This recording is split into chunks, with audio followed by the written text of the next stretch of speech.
One of the most vivid memories of the place was the joiner shop, the big main building. The building had many incarnations, and one of the fun things about the building, when I came there at age 21. That's when George Young hired me. George Young.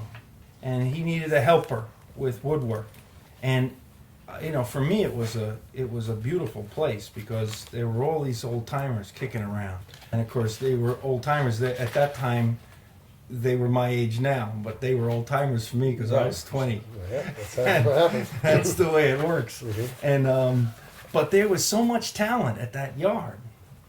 And the main building, there was a room on the ground floor called the mill. And the mill was below the joiner shop. And as I understand it, that's where the heavy, rough dimensioning machines were. And a truck would come in and you guys would take stuff into the mill and rough it down, get it dimensioned, get it cut up. And there was still, at the time I was there, a huge planer in the back. It looked like a stone crusher. It was so big. Yeah. Then above that was the joiner shop. And the joiner shop was great. It was the sort of the last,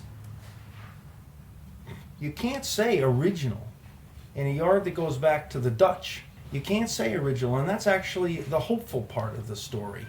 But for, the machines in the joiner shop were beginning of the 1900s, World War I and World War II machines. Sure. And it was a shop that was set up to handle like 20 or 30 guys. And so they had these big benches. They were wide enough for two men to work on opposite sides. And then these fantastic machines. And the shop was laid out so beautifully so that long pieces of stock could be run through. The joiner was set up off axis with the double drum sander, off axis with the planer. Sure. And there were windows strategically placed so if you had a really long piece of stock, you could stick it out the window and run it. And it was just a fantastic shop, and the benches had seen so many hand hours.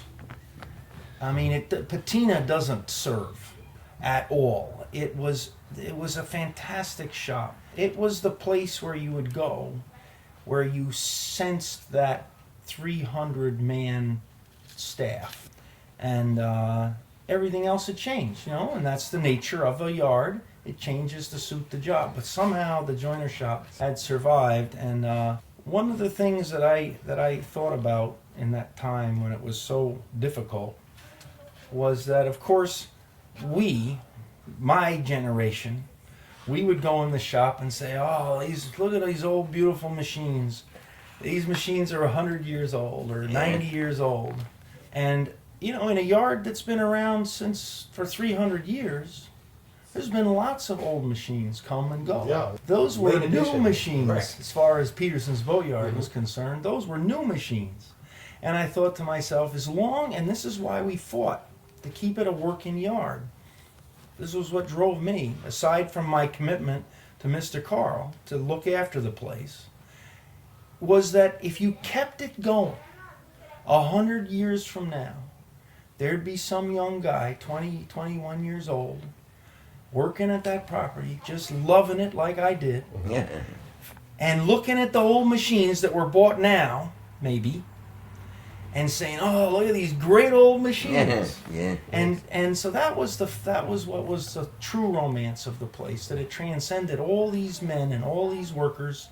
There were all these stories, all these lives made and incomes made and families supported by that piece of property, and it was just essential to keep it going.